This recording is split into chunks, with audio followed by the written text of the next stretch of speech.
The last thing you want to hear when you need your auto insurance most is a robot with countless irrelevant menu options. Which is why with USAA Auto Insurance, you'll get great service that is easy and reliable, all at the touch of a button. Get a quote today. Restrictions apply. USAA. Hello. Welcome to Strong Sense of Place. In each episode, we focus on one destination and discuss what makes it different than any other place on Earth. Then we recommend 5 books we love that took us there on the page. I'm Melissa Joulwan. I'm David Humphreys. We're going around the world, one great read at a time. Thanks for joining us.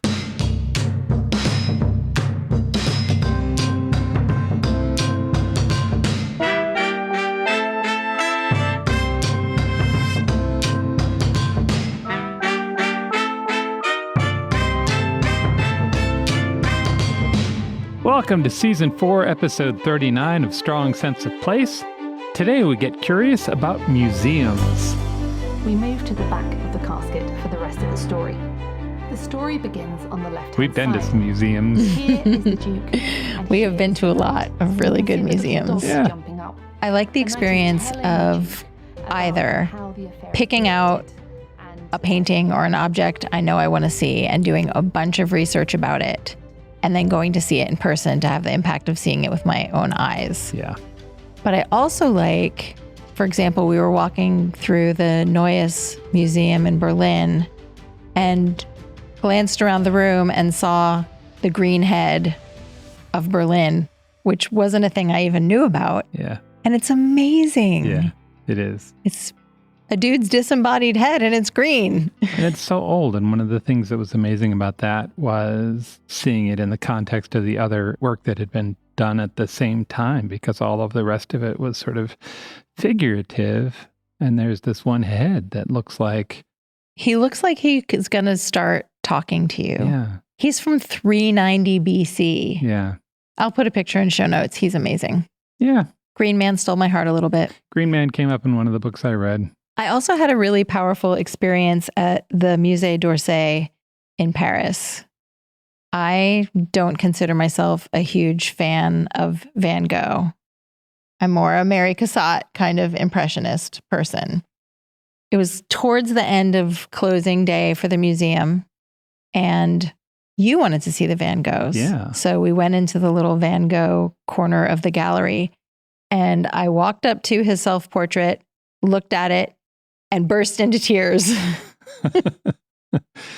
And I was like, what's happening to my face right now? I know. It was amazing. Just, it was so visceral and felt so alive. And you've seen those paintings over and over reproduced as postcards and tote bags and calendars. But in person, the paint is so thick. And you feel the humanity of the person who applied the paint to that canvas. And the energy of that is just amazing. Yeah.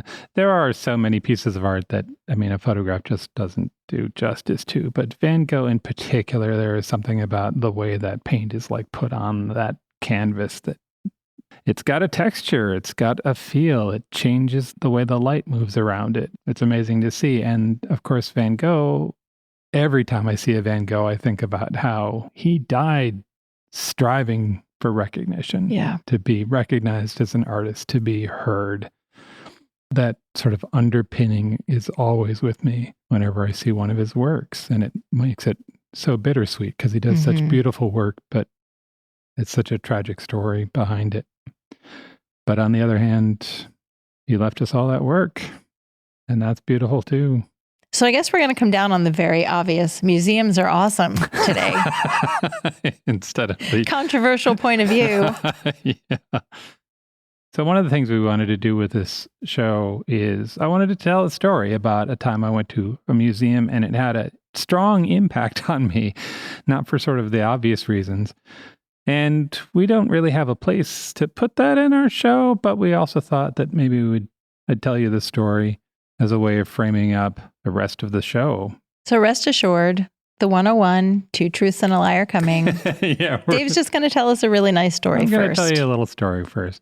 So in 2014, I went to the Center for Cartoon Studies in White River Junction, Vermont. I was working on getting a master's degree in cartooning. I am older than your average student. When I got to that school, I was 49. I don't know if you've had a chance to study as an older person, but I really enjoyed it. I was a much better student in my 50s than I was in my 20s. Part of it was I fully wanted to be there in a way that in my 20s, I had other concerns, but in my 50s... I feel like when you're in college, that's like a stepping stone to starting your life. Yeah. And I was in a hurry to get through that. Right. I want to get to the good stuff. Yeah. I don't want to be sitting in this class. I want to do it. Yeah. So I fully wanted to be there, and the teachers would hand out assignments and I'd be delighted to get the work. Right. One of the early assignments at that school is to write and illustrate a children's book in 2 weeks. That is a ridiculous assignment. That is not enough time to do that. But I loved doing it. It was a joy. One of the things that we did in art school was critique. So that's when you bring in your work and you talk about it and you share it and hear what the professors and the students have to say. You are sharing your work. I have heard nightmares about critiques in other schools, and it varies even from class to class. I'm not sure that I would have wanted to go through critique with the class that was in front of me, for instance. One angry person can ruin a review. But in my class, the comments were fair and presented with a helpful attitude. The critique is something I also had with my first degree back in my 20s, but I saw those a little differently this time. Then in my 20s, I was mainly worried about myself. I was, am I doing good work? Do I sound like I know what I'm talking about? Does the cute girl on the next desk understand that I know what I'm talking about? This time in my 50s, it was a little different. I think I paid a little bit more attention to everybody else in that room. This time, I saw week after week young artists standing up and saying, "Hi, I made this thing. What do you think?"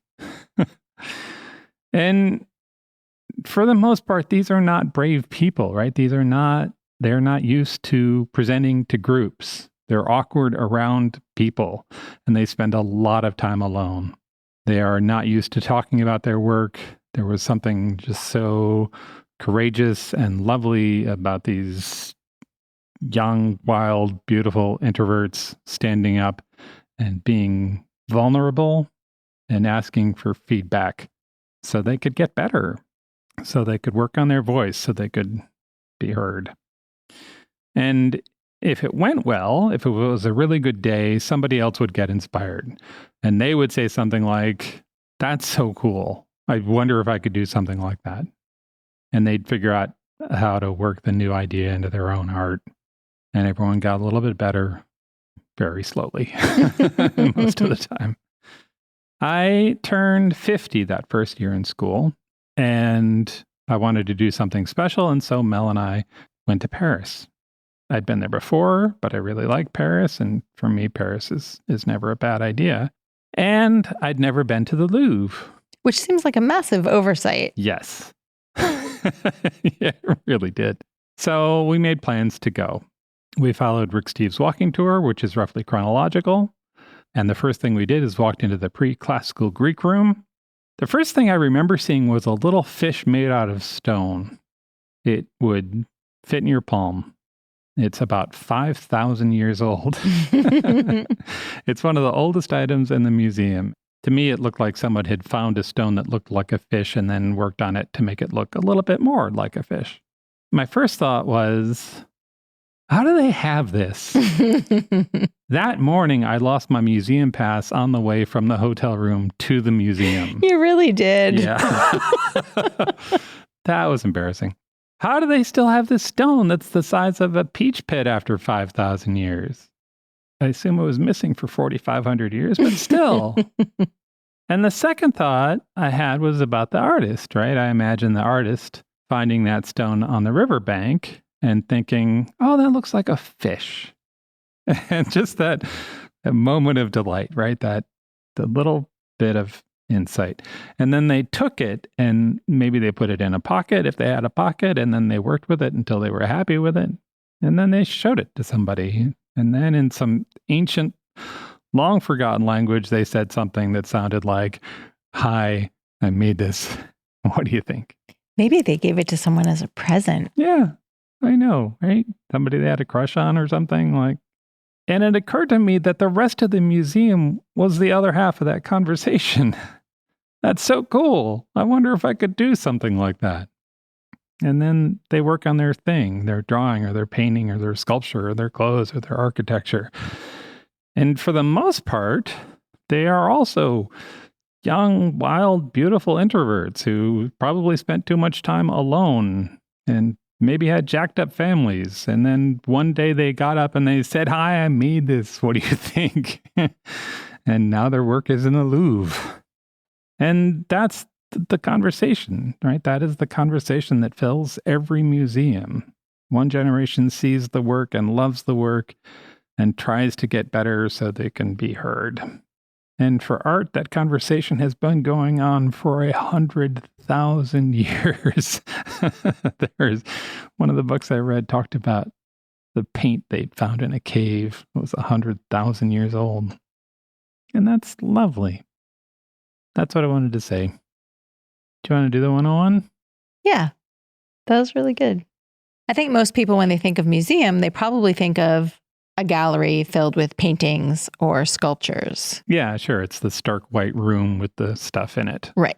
But museums can be honoring all kinds of things. And we're going to talk about that a little bit. Yeah. The working definition of museum is it's a place and an institution.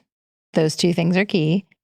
That collects, interprets, and cares for objects. And this is a key point, makes them available to other people. So it's not just a collection of stuff for me. Right. These are things that have been brought together for the public to come and enjoy and understand. Yeah. So my collection of baseball cards in the basement, not a museum. Not technically a museum unless you allow other people in to look at it. Museum comes from an ancient Greek word meaning a seat of muses. Whoa. So a museum was originally a place for contemplation. Yeah. And it still can be. And it still can be.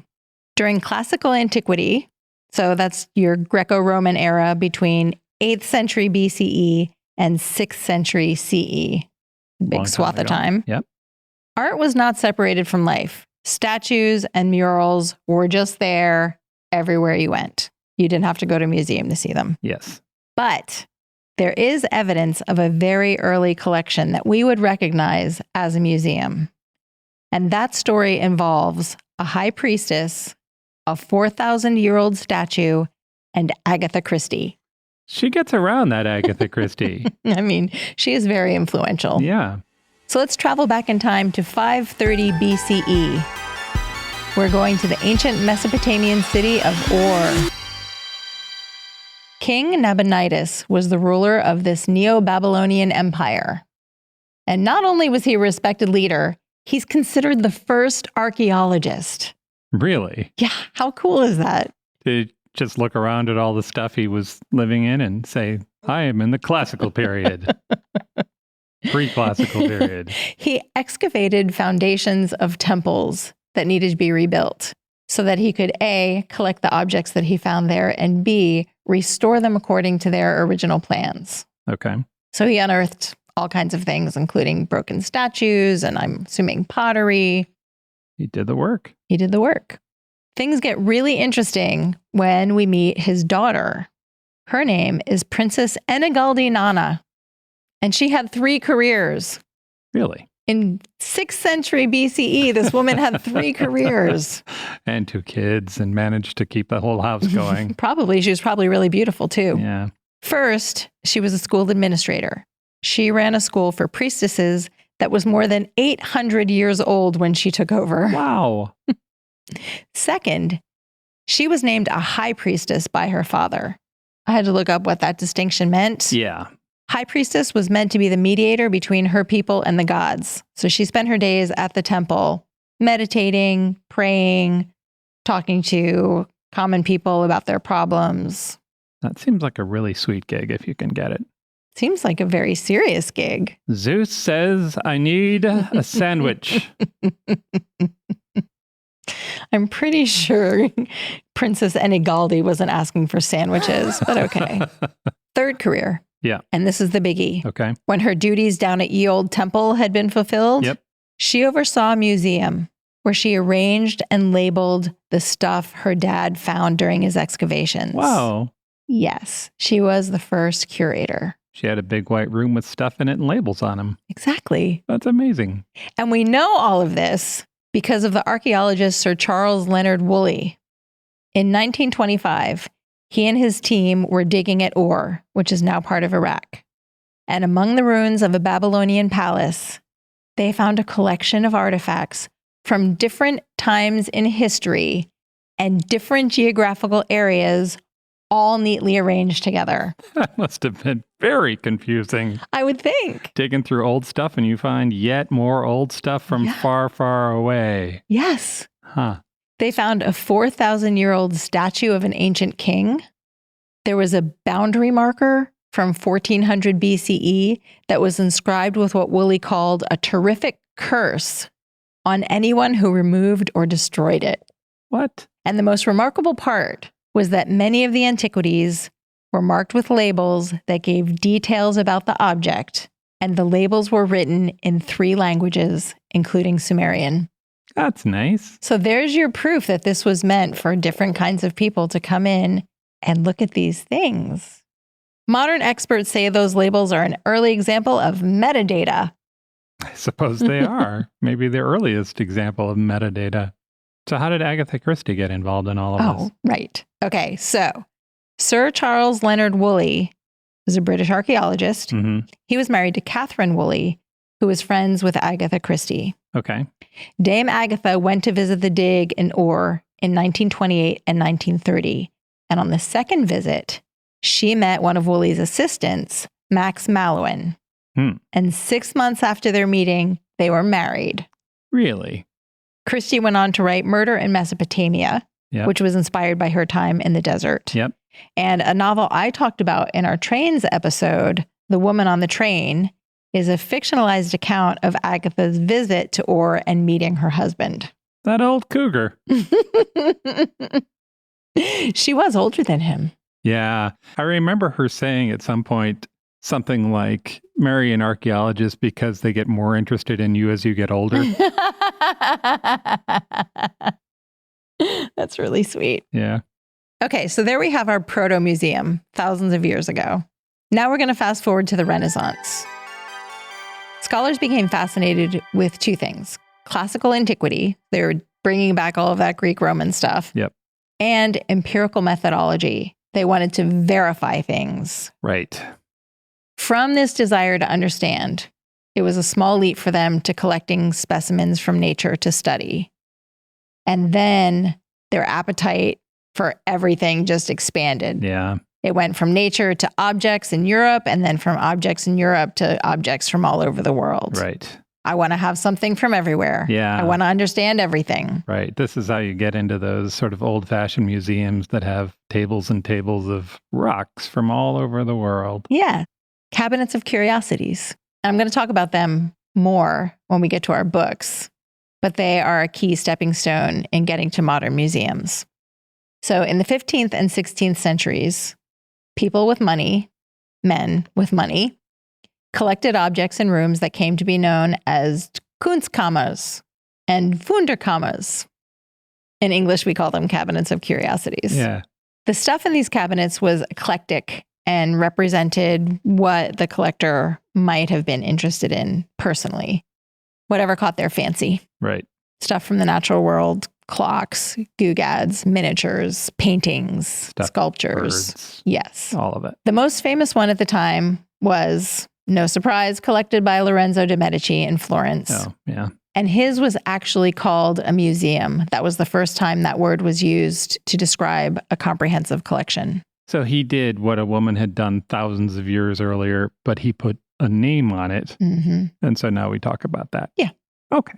Hashtag Princess Enigaldi forever. Okay, now we jump to 1677. Oh, okay. A British naturalist is also a collector. His name is John Tredescant. He has a sizable collection, and he falls on hard financial times. He was forced to sell his collection to Elias Ashmole, who had a bunch of stuff of his own. Ashmole combined those things. And he said, the knowledge of nature is very necessary to human life and health. He took it very seriously. Yeah. In 1683, those collections became the basis of the Ashmolean Museum. And that was the first museum open to the public. So now we've jumped from private collection to public museum. Right. That was the moment when a collection of artifacts and objects became an institution, not just a collection of stuff. Not just my stuff. Yeah. After that, the museum idea really took off.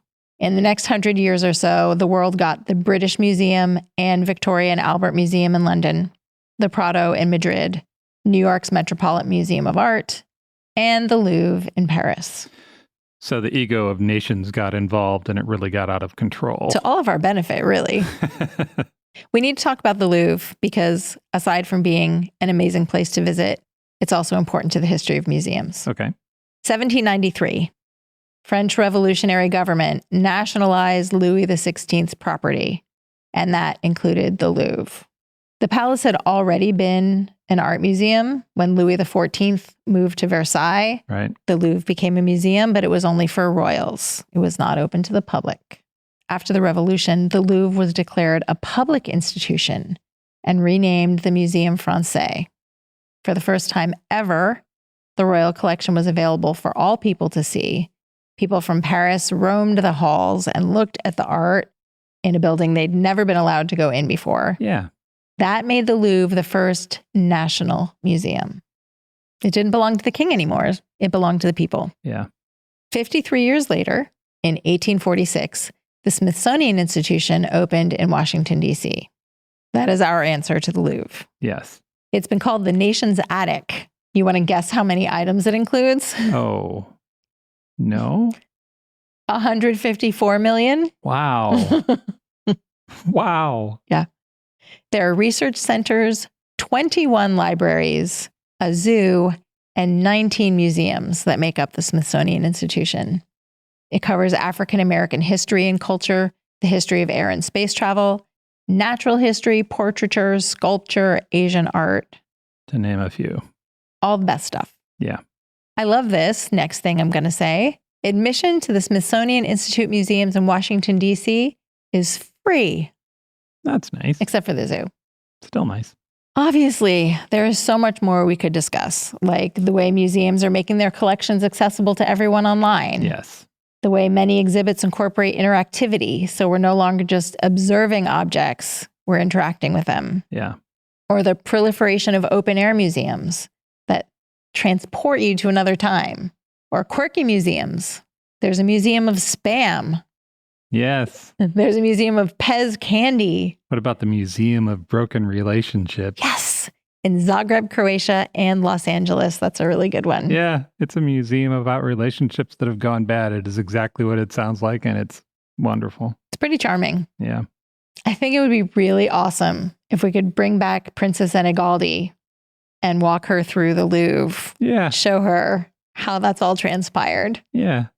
She would probably see some stuff that she recognizes. I was going to say, she'd look at a case and be like, hey, that's mine. Are you ready for two truths and a lie? I don't know. I feel like you're going to trick me. Oh, I don't know.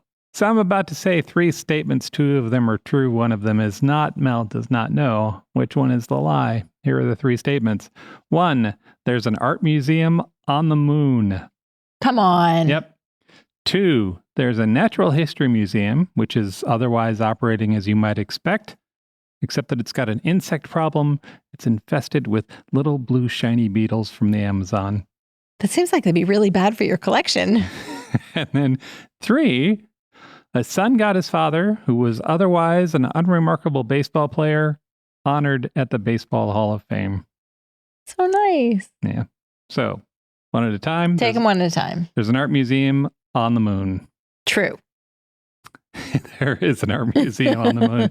There is a little tiny museum on the moon. It has works from 6 different artists. All 6 of those works are on one small ceramic wafer that's 3/4 by 1/2 inch wide. Wow. That's 19 millimeters by 13 millimeters. It's maybe the size of a SIM card. One of the images in the museum is a phallus from Andy Warhol. Oh, come on. It's true. This is the best we have to offer in the world of art. This is what we got. The museum is attached to the leg of the lunar lander used on Apollo 12, which was the second crewed landing on the moon in 1969. The Moon Museum was originally a secret project. What gets better than the secret Moon Museum? Nothing. Yeah. Although who chose the art? I have. I'll tell you in a second. So the command team was unaware that they were taking art to the moon. It started when a sculptor... Is it a good idea to keep secrets from the command team? This is just raising more questions than I think you can answer. There are a lot of questions with this project. It started when a sculptor named Frosty Myers had the idea for a moon museum. He approached NASA. They never said no, but they didn't say yes either. Eventually, Frosty Myers found a guy who knew a guy, and that guy was one of the subcontractors for the project. The subcontractor arranged to put a chip on the lander. Apollo 12 launched on November 14th, 1969, taking human art off of Earth for the first time. It wasn't until 8 days later that NASA and the lunar crew realized that they had participated in this. They found out when Myers told the New York Times. What? He had the patience to wait until the team had returned from the moon to talk to the press. Were there repercussions? No. They were just like, it all worked out fine, no bigs. Yeah. Second statement. There's a natural history museum with a little blue shiny beetle problem. True. That is not true. But there's a natural history museum in Helsinki, Finland that does have a bug problem. The museum is an old 19th century building, which itself is worth your time. It's a lovely looking building. It might be, for me, the perfect museum building. It is not too big. It's still very stable. It has lots of light. It's the kind of place I had in mind when I drew the Library of Lost Time building. According to TripAdvisor, it's a nice place, 4.5 stars. Everybody's happy. There they have your usual natural history museum exhibits. They've got dinosaur skeletons and dioramas with tigers pouncing on gazelle and such like that. On the top floor, they've got a taxidermied two-headed calf. Aw. Yeah. But they also have something no one else has. There is a colony of Chilean recluse spiders loose in the building. No. These spiders are considered by many to be one of the most dangerous spiders of their type. Their bites are severe and can result in death. Oh my gosh. Yeah. I was like, we should go there. Now I don't think so. The spiders have been there for at least the last 50 years. No one knows how they got there. Maybe they came in on wood chips that came with mice back in the 60s. Wow. The spiders are about 13,000 kilometers or 8,000 miles from where they are usually found. Whoa. Yeah. In addition to the 50 years, the spiders also survived a complete renovation of the building in 2004. In 50 years, there's only been one biting incident, which happened during the renovation. A worker wasn't paying attention. He put on a shirt and he got bit. Oh my gosh. Yeah. The BBC says some of the museum workers have become quite attached to the little guys.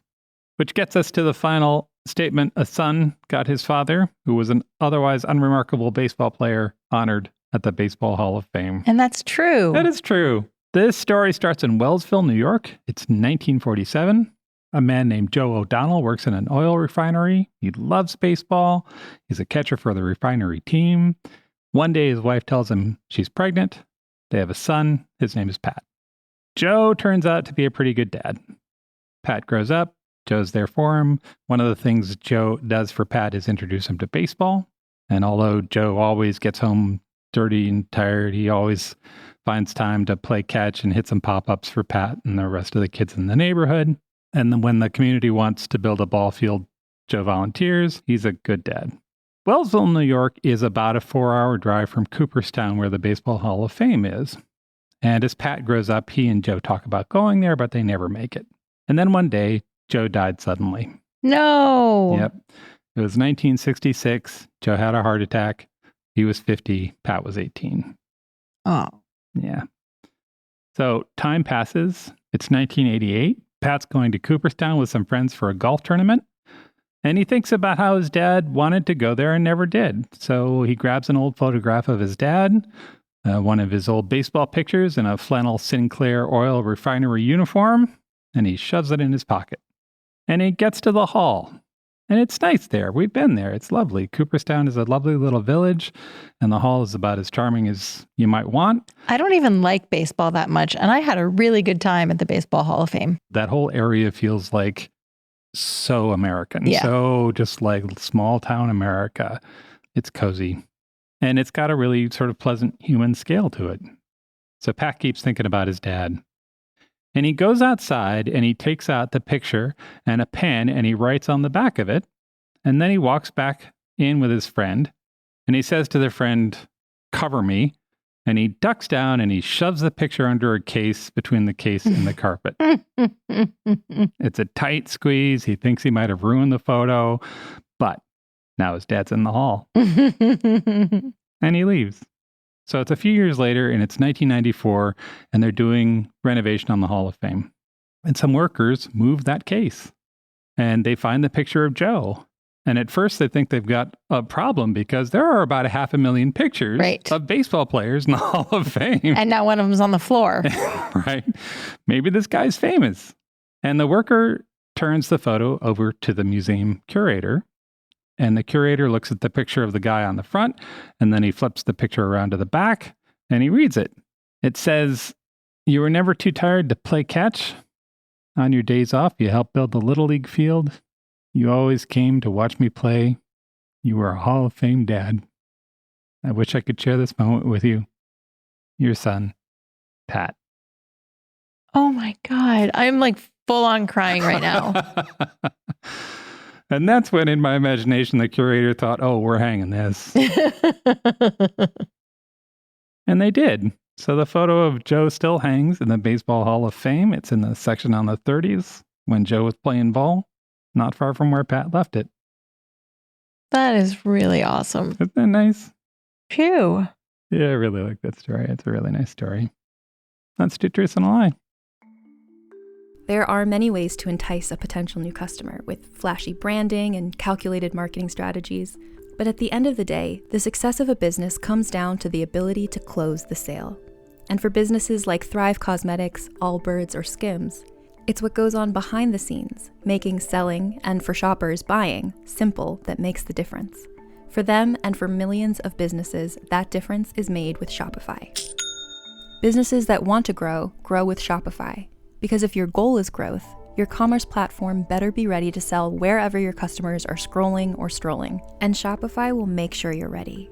On the web, in your store, in their feed, and everywhere in between. Nobody does selling better than Shopify. And with Shop Pay, they boost conversions up to 50%, meaning way less carts going abandoned and way more sales going. It's no wonder Shopify is home of the #1 checkout on the planet. Upgrade your business and get the same checkout Allbirds uses. Sign up for your $1 per month trial period at shopify.com/realm, all lowercase. Go to shopify.com/realm to upgrade your selling today. That's shopify.com/realm.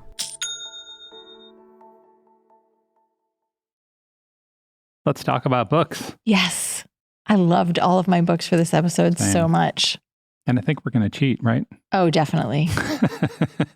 My first recommendation is The Last Painting of Sarah DeVos by Dominic Smith. This is historical fiction.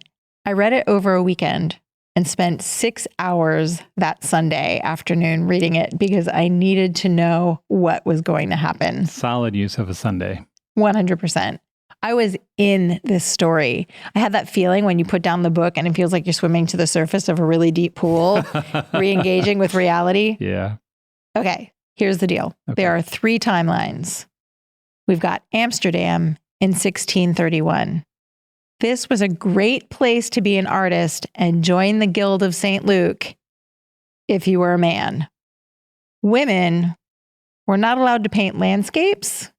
Mm-hmm. Just let that simmer for a minute. Because women would have to be out in a field? Presumably they would have to be out alone by themselves. Right. Ladies painting our still lives inside their houses. Mm-hmm.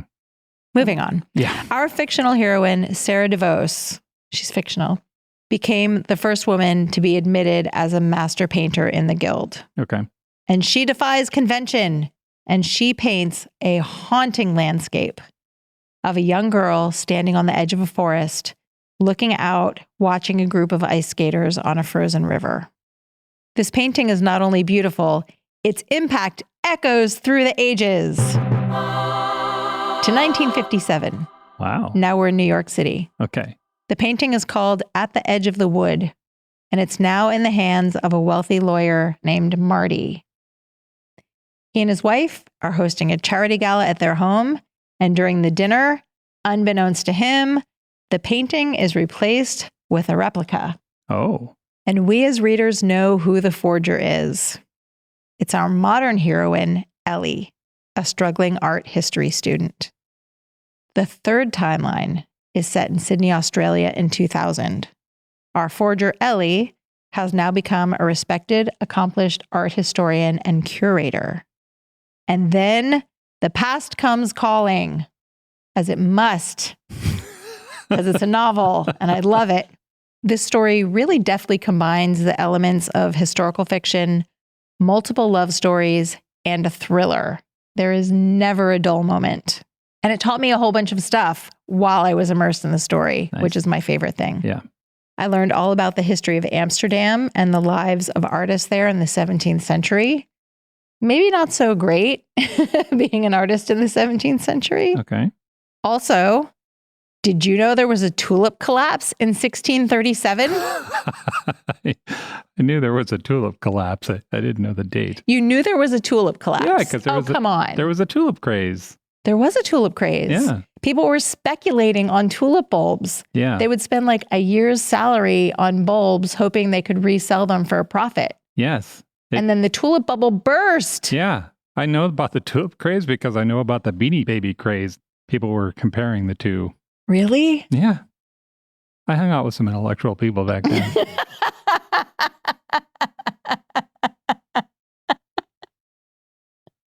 Okay. Beautiful flowers aside. Yep. There's also lots of insider detail on what it's like to mount an exhibit at a museum. I was fascinated by these details. You and I have talked about this. How do they move paintings from one country to another? Right. How do they set up the galleries? What's the security like? Who handles the handoff? What if something gets messed up? All of that is in this book. Wow. Yeah, it's really fun. If you like to peek behind the scenes, you will love this book. I also really enjoyed hanging out with Ellie, the forger, as she was painting the forgery, because all of the tricks of doing forgeries were revealed. So how you get the right canvas, how you mix the paints, how you make sure that things that would have been in paint in 17th century are also present in your modern paint. Right. It's really fascinating. There's a lot of that also in the Gabriel Allon spy series. Right. So if you're interested in art restoration and forgery, those are also really good. The author Dominic Smith is great at juggling tone because we have 3 timelines and a lot of different kinds of characters. And he does a really nice job of making the tone kind of suit what's happening in the story at the time without it feeling disjointed. Sometimes it's really tense. Sometimes it's tender. When Marty, the 1950s lawyer, is involved, it's often really funny and wry. I don't want to give anything away, but there's this really amusing bit built around the idea of a rent-a-beat. A rent-a-beat? 1950s rent-a-beat poet to spice up your party. Okay. That happens.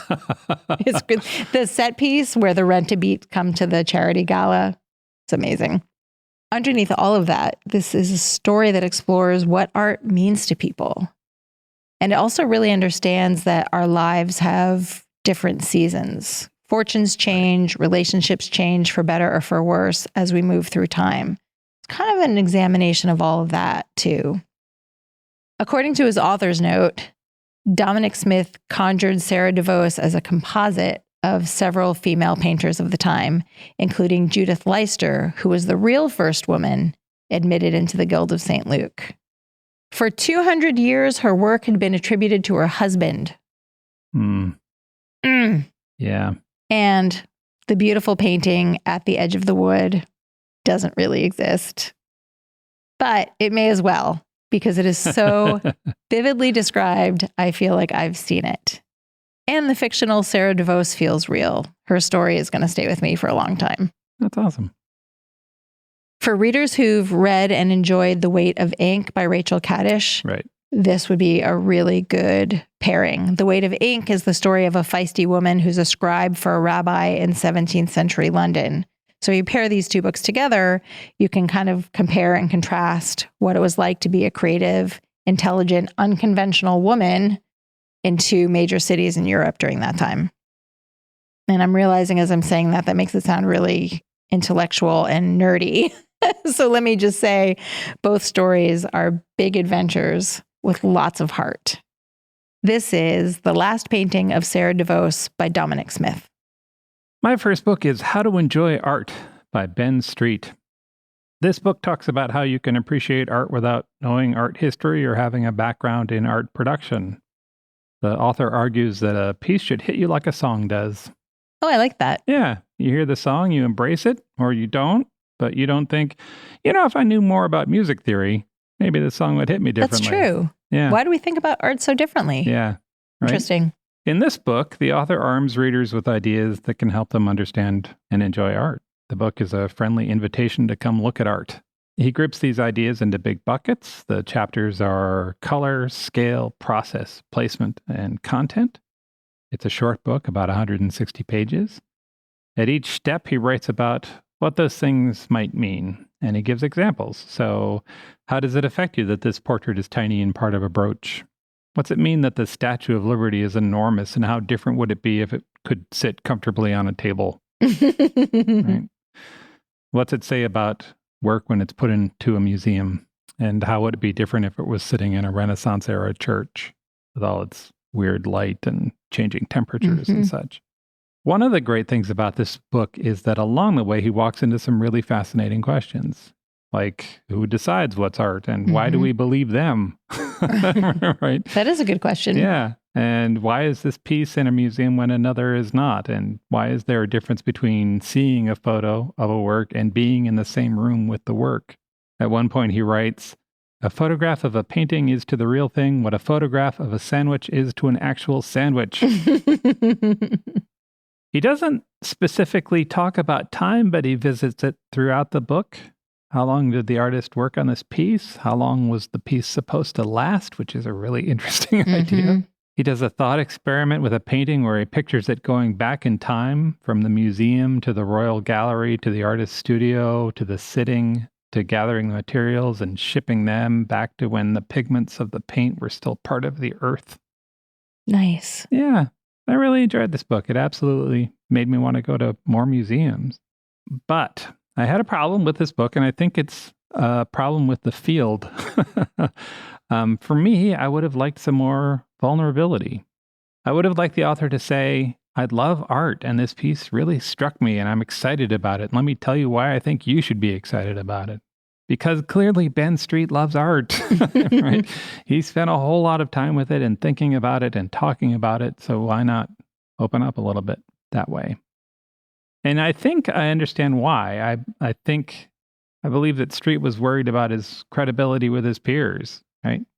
As far as I can tell, being loudly excited about art is something driven out of art professionals at a young age. I feel like sometimes overt enthusiasm about anything in any field is kind of met with a little bit of disdain. Not seen as the mark of a professional. Yes. Yeah. But why would you be doing it otherwise? Yeah. Right. Why are you there? I'm just going to go on the record. I love books.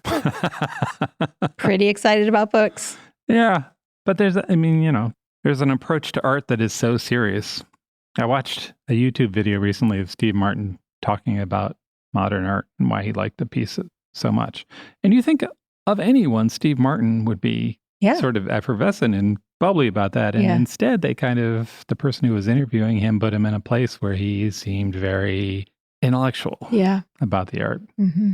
So it feels like if you have that profession, you can't just say something like, wow, this is so cool. Look at what this person did. You can always start with that. Yeah.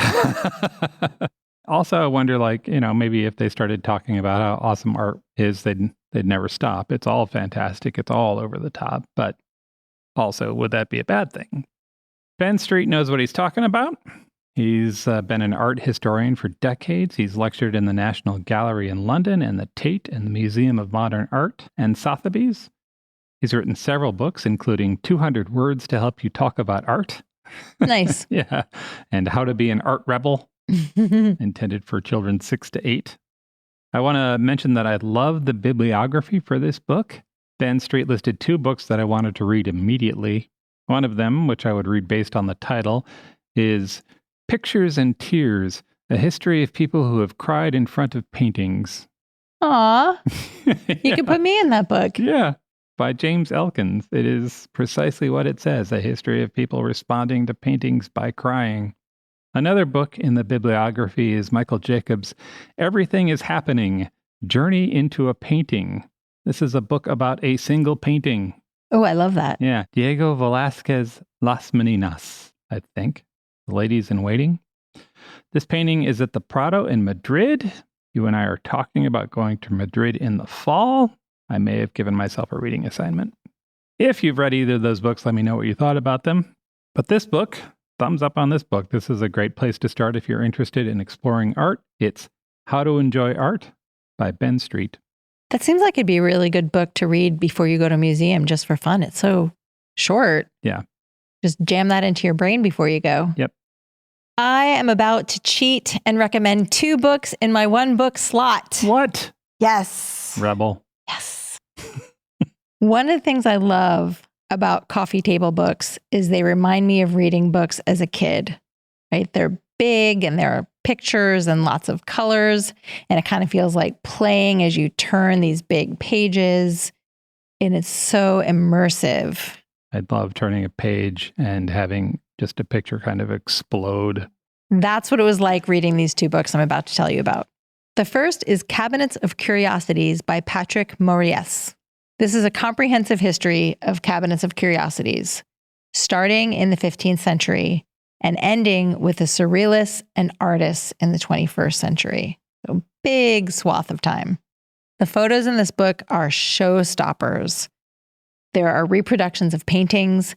There are close-ups of unusual objects. There are illustrations of 15th and 16th century cabinets.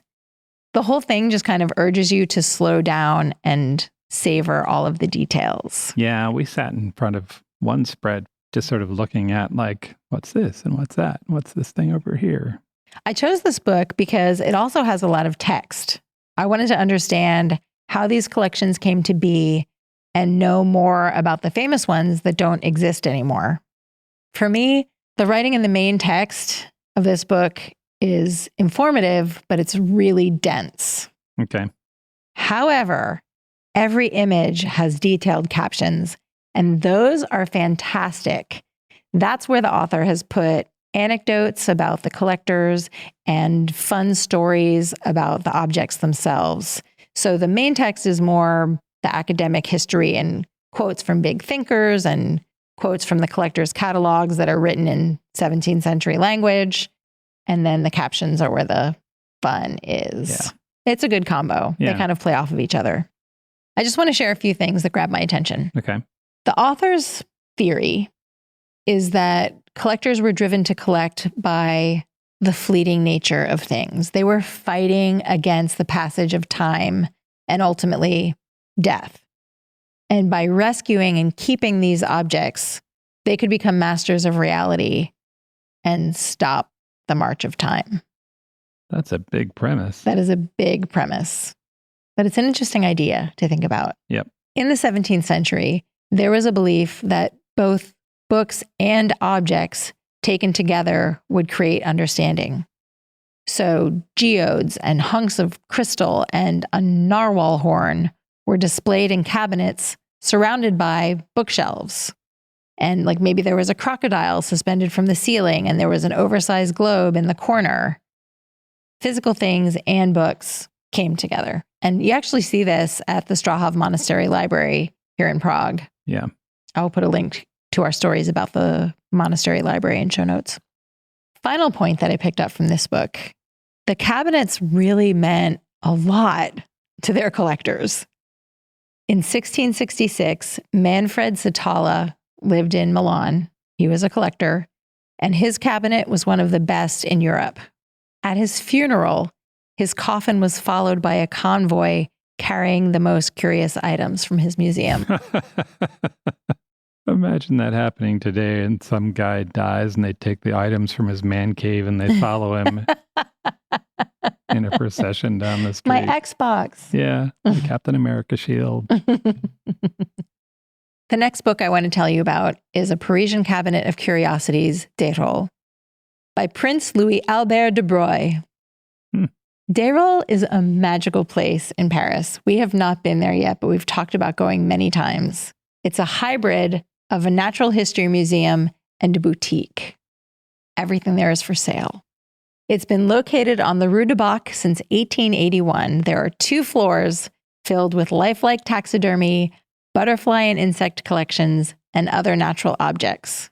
Visitors are invited to pet the animals. What? Yes. How have we not been there? I don't know. This book tells the story of Dérolle through really yummy images and conversational text. It's like having a chat with the curator as he shows you his favorite things and tells you anecdotal stories about the history of the place. It was founded in 1831 by Émile Dérolle. Being a naturalist was their family business. He was the 5th one in the family. They published educational charts and books for other researchers and for schools. Émile thought it was essential that they engage kids' curiosity while they were educating them. I agree. So all of their work, their books, their charts, the space that they have in Paris, all of that came from a place of real enthusiasm and of wanting to create excitement in other people about the natural world. Yeah. I was very happy to learn that with just a few exceptions, the animals at Dérolle come from zoos, circuses, and farms where they've died of natural causes. To me, that makes the taxidermy feel like a celebration of their lives. They can continue on through time. Right. So let's talk about this book itself, the physical object. It is beautiful. It's a hardcover with a slipcase and a really satisfying heft. I feel like I gave myself a present when I got it. And it's the kind of thing that a Victorian might have passed down through the generations. Right. If they had it. Every page is just filled with wonder. If the original cabinets of curiosity were about rich dudes collecting stuff to cheat death, Dérolle is like a circus master opening his arms and saying, come in, come see this amazing thing. Yeah. There are geometric compositions made from butterflies and insects that look like a kaleidoscope made out of jewels. Yeah. Or like a Busby Berkeley dance routine. Yeah, exactly. There's an ostrich wearing aviator goggles. There's a full-size unicorn with wings. Whoa. There's a fuzzy little monkey holding a skull in his hands and examining it. And then on page 52, there's a 2-page spread of a whole menagerie. There's a tiger who looks like he's smiling for the camera. There's a zebra who gazes directly out of the page at you. A bear is standing up like a man. There's another ostrich who looks really grumpy. There's a peacock displaying his glorious feathers. A lioness is lying on a platform, and snuggled up next to her belly are 2 gray chinchillas the size of grapefruits. It's just adorable and whimsical. And all of that is in a room with high ceilings, painted spring green, with a gilded chandelier overhead and floor-to-ceiling windows looking out into a Paris street. That sounds awesome. I spent about 4 hours on a Sunday afternoon immersed in these 2 books, and it was a fantastic way to spend the afternoon.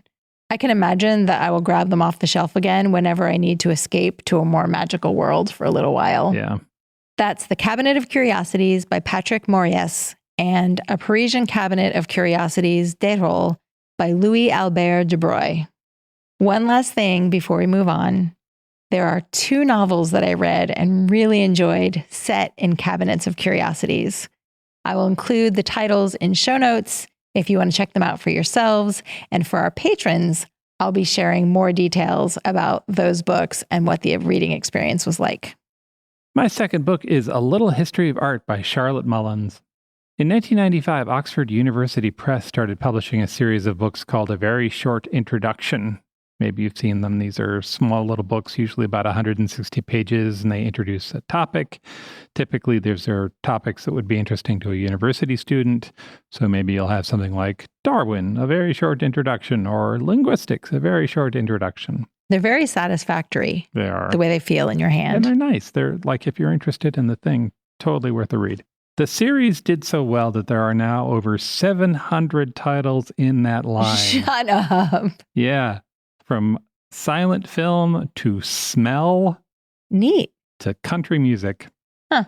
There is an RSS feed that will keep you up to date on the latest books in that line. Now I just want a shelf dedicated to all 700 titles. I'm becoming a completist with my cabinet of curiosities. There you go. And I love the idea that somewhere someone with a very particular kind of mind is using the very short introductions as a reading list. Plow through all of those. Read one a day. You could knock it out in a couple of years. You could. Yale University Press caught on to this, and a few years ago they started a similar but slightly different series called A Little History of. These books are a little bit longer. They're about 300 pages, but still very manageable. The series started with a republishing of A Little History of the World by E.H. Gombrich in 2008. That did so well that they came out with an illustrated version of that book, which I'm very curious about. Since then, they've published A Little History of Literature and Archaeology and Poetry, among others. The latest one is A Little History of Art by Charlotte Mullins. It came out just this past April. And it is precisely what it says. It's intended for a general audience, so anybody who's probably after 8th grade and interested in art, it is available. 2 different things made this book great for me, one of which was not the responsibility of the author, and the other is... Do tell. The first is that the last time I studied art history, there was no Google. Mm-hmm. If you're like me and you studied art back before maybe 2000, or perhaps not at all, it is a miracle to read about it now. This might be obvious, but let me say it out loud. There has never been a better time to study art. In the 80s, art history was taught in a classroom. You saw a slide, usually in a poorly lit room, for maybe 30 seconds, and the professor moved on. Or you went to a museum, maybe once. Those are your choices. And now you can read about a piece, look it up, see it from different angles. If you're interested, you can read the Wikipedia page on the artwork, and then on the artist, you can read about what other people have said. You can look up the museum. You can plot out what you want to see. It is amazing. Or you can research it the other way. What museum is available to me and what is interesting there for me to see? The second great thing about this book is that it's inclusive. It turns out women and non-white people have been making art all along. Huh. I know. Look at that. Weird. So as you walk through the history, the author says this was happening here, and over on the other side of the world, this. Yes. And as a result, I read about pieces of art I had never heard of before. That's so cool. Yeah. So this book has 40 short chapters, really short chapters. Each starts with a little vignette of what was happening. Mullins describes artists making art in their time. I found that great because it underlined 2 ideas. One, that artists are making art everywhere, and 2 is that art is about people. It's the object, but it's also the story. In an interview, the author said, "Art history is an exciting field to work in as it is changing so quickly. Developments in post-colonial studies, a deeper understanding of artist networks, and the rehabilitation of the careers of many unjustly neglected Black artists and women artists. However, many of these topics are still discussed in books and papers in isolation, and so the challenge was to knit all of these approaches together into a cohesive and engaging narrative. The language that I just used is way above the language of this book." Right? She has taken all of that and made it approachable. I also thought that was just an extraordinary idea that art history is exciting and dynamic now because empathy is on the march. Yes. This is a solid work if you would like a gentle but effective introduction to art history. It's A Little History of Art by Charlotte Mullins. My final recommendation is one of my favorite books that I've read in recent memory. Really? It's Metropolitan Stories by Christine Coulson. Yeah. I lost my mind the day I was reading this book. You did. This was written by a woman who worked at the Metropolitan Museum of Art in New York for more than 25 years. She started as a summer intern in the European Paintings department. And then 3 years later, she returned as a full-time employee. She rose through the ranks of the museum. She worked in the development office, the director's office, and the Department of European Sculpture and Decorative Arts. So she has seen all aspects of the museum from the inside. Yeah. And now we get to go there too. The novel unfolds in a series of interconnected vignettes, and it really celebrates the art in the museum, but also the less sexy aspects of the institution, the storerooms, the hallways where conversations take place, the cafeteria where all the employees eat. You really get to go behind the scenes. In real life, the Met employs 2,200 people. Wow. And its collection includes more than 2 million objects.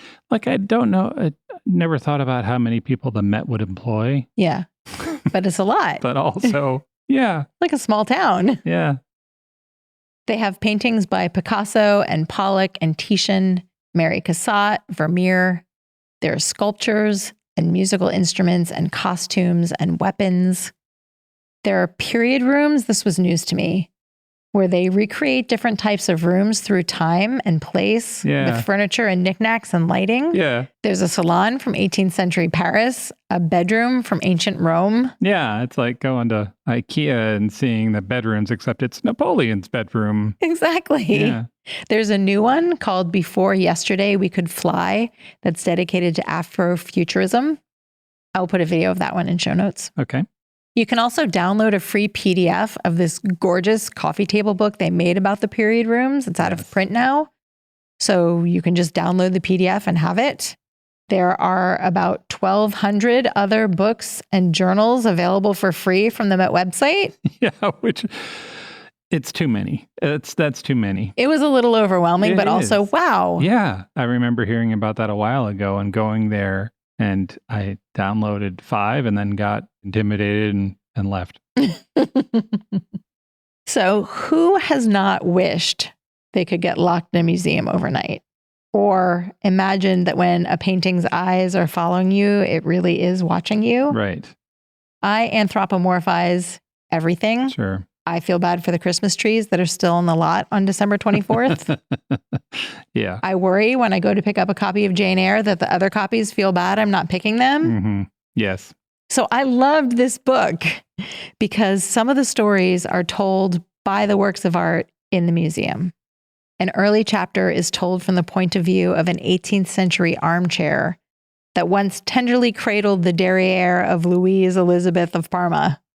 The chair, it's so emotional. The chair is describing its life starting out in a home and the heartbreak of being in a storage closet and hoping that when someone opens the door, they're coming to get, I think of the chair as a her, coming to get her and take her out. There's this scene where a toddler in the museum breaks away from his mom and is running toward the chair. And like, she's so excited about the idea that this child might sit on her again. Oh, it was so good. That must be so sad to be a historical chair in a museum, never able to do your job. Christine Coulson said in an interview with NPR, this chair lived a certain life. And then do we kill it a little bit when we put it into this exquisite retirement home? In other chapters, we meet the men responsible for changing the light bulbs in the museum. At the Met, maintenance workers are essential to the art. The right bulbs at the right angle make all the difference for how we see it. Yeah. There's a comical scene in which a museum administrator who has kind of an ego problem is desperate to find just the right muse to take with him to an important meeting with a fashion designer. So he interviews all the muses from the various artistic periods and types of art found in the museum. I would think that would take forever. They come parading in and some he's just like, no. No, next. Yeah. It's a really funny poke at the politics of museum life. And also it's like a primer on art at the same time. Coulson does a really nice job of playing with all of the colors in the emotional palette. A lot of the chapters are, of course, infused with wonder. Some of them are really moving. There's a fundraiser that's haunted by a variety of ghosts, and the end of that chapter just like kicked me in the solar plexus. It was so good. There are big adventures of people finding unexpected treasures in the storerooms and the labyrinth of corridors behind the scenes. Right. I was just delighted over and over and over again by the stories, by the words that she uses, and by my own emotional reaction. The whole thing was just a melange of feelings. The author said that she had the idea for this book for 23 of the 25 years she worked at the Met. And in 2017, she was granted a sabbatical so she could write it. And then she spent a year working in some of the most amazing places. She did a residency at the American Academy in Rome. She worked in the reading room at the New York Public Library, Right. at the New York Society Library, the Bobst at New York University, Right. and the Met's own Thomas J. Watson Library, which I want to go on a sabbatical and work in majestic libraries. Yeah. This book is like an adult version of The Night at the Museum. Yeah. It could really easily been kind of cheesy or too twee, and it 100% is not. It's really tender and elegant and funny. I read it in one day and then immediately texted my friend, and she read it that evening. It's that kind of book. Like, you enjoy it so much, you really want the people you love to have it too. Yeah. That's Metropolitan Stories by Christine Coulson. Those are 5 books we love set in museums. Visit our show notes at strongsenseofplace.com because they're awesome. Oh my gosh, this one's going to be over the top. Yeah. So many videos, so like many books. We say that every episode, and yet it is true. That's because I keep topping myself when I make the show notes. Before we sign off, we want to take a moment to show gratitude to our supporters on Patreon. Yeah. Thank you so much, both to our patrons for helping us continue to produce this show, and to all of you for listening. Thanks for listening, and particularly thanks to our patrons. There are 216 of you. I'm going to thank you individually starting right now. Go. Thank you. Thank you. Thank you very much. Merci. You're awesome. You back there in the corner. We see you. We appreciate you. Yeah. Sincerely, thank you. Yeah. Where are we headed on our next episode? Oh, we're going to hit some white sand beaches, maybe tuck a hibiscus behind our ear, listen to a ukulele playing. Pack your bags. We're going to Hawaii. Thanks for listening, and we'll talk to you soon.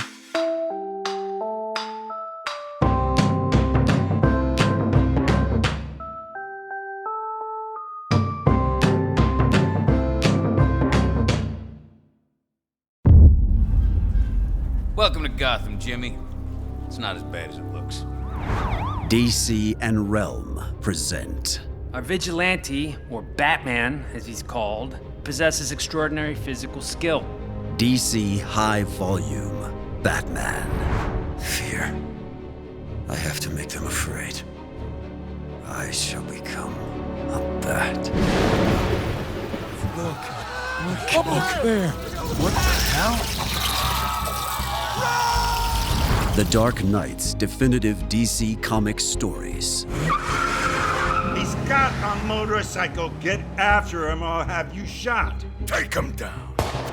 Adapted directly for audio for the very first time. Thinks he's a damn Robin Hood. He dies. Looks like it's just you and me now, Phil Cooney. Hit the floodlight. It's showtime. New episodes every Wednesday. Follow and listen wherever you get your podcasts. Batman hasn't attacked anybody. What do you mean, blow up the building?